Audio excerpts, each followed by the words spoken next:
There once lived a man in the land of Uz whose name was Job. He was blameless and upright, a man who feared God and turned away from evil. He had everything: 7 sons, 3 daughters, thousands of livestock, countless servants, and a reputation so respected that people came from miles around to hear him speak. His household was like a small kingdom. He didn't just have wealth, he had wisdom, reverence, and honor. Each day his children would feast together, celebrating life with joy. But Job, ever mindful of holiness, would rise early and offer sacrifices just in case his children had unknowingly sinned. That's the kind of man he was, deeply aware of the sacredness of God and the weakness of human hearts. But far above the earth, beyond the veil of human eyes, something was happening in the spiritual realm. The angels presented themselves before the throne of God, and among them was Satan. Not the devil with horns and pitchforks, but the accuser, the one who prowls the earth, looking for someone to bring down. God looked at him and asked, "Where have you been?" Satan replied, "Roaming the earth, walking back and forth." Then God said something that would unleash unimaginable pain. "Have you considered my servant Job?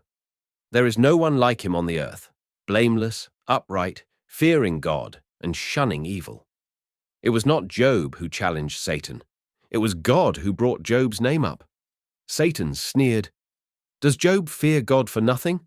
Look at his life. You've blessed the work of his hands, but take it all away and he will curse you to your face."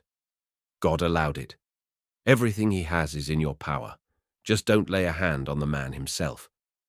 And so Satan unleashed his fury.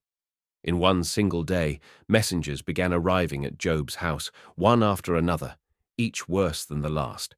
The first: raiders attacked and stole the oxen and donkeys. The servants were slaughtered. The second: fire from the sky consumed your sheep and more servants. The third: bandits took the camels. And then the final blow: a mighty wind struck the house where your sons and daughters were feasting. The roof collapsed. They're all gone. 10 fresh graves, 10 children, gone. Job tore his robe, shaved his head, fell to the ground, but instead of cursing, he worshipped. "Naked, I came from my mother's womb, and naked I will return. The Lord gave, and the Lord has taken away. Blessed be the name of the Lord, even in agony he did not sin." But Satan was not done. Once again, he stood before God. "A man will give everything for his life," he said. "Skin for skin. Let me strike his body. He'll curse you then." God agreed, but forbade Satan from killing him. Soon after, Job was covered from head to toe in painful, oozing sores.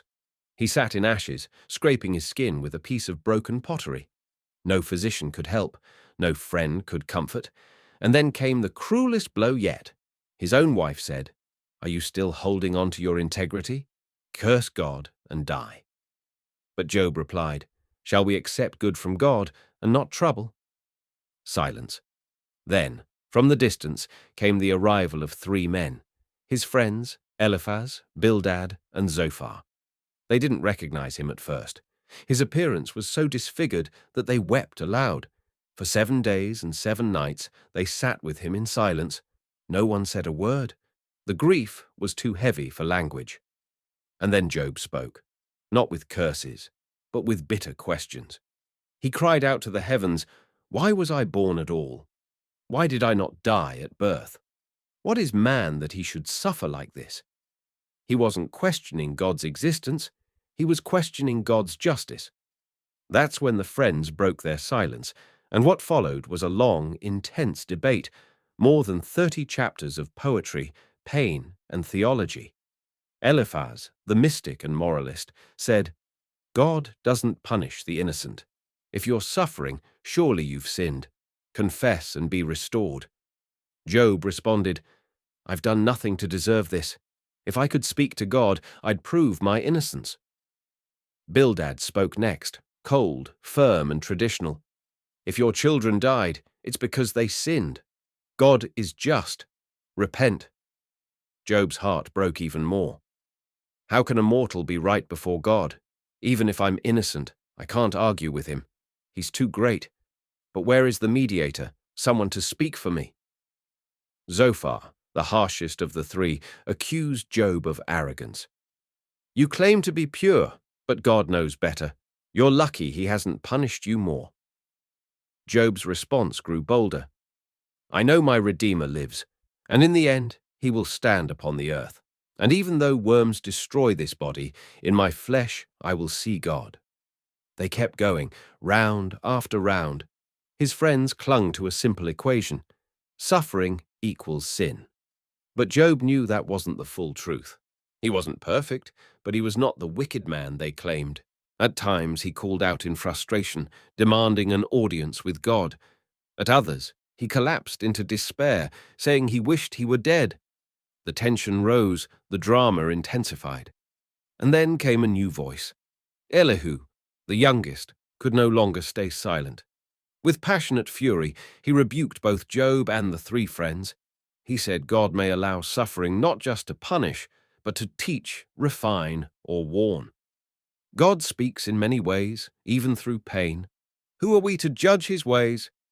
And then, finally, God spoke. Out of a whirlwind came the voice of the Almighty. But instead of answering Job's questions, God asked his own, Where were you when I laid the foundations of the earth? Who told the seas to stop here and go no farther? Can you bind the stars?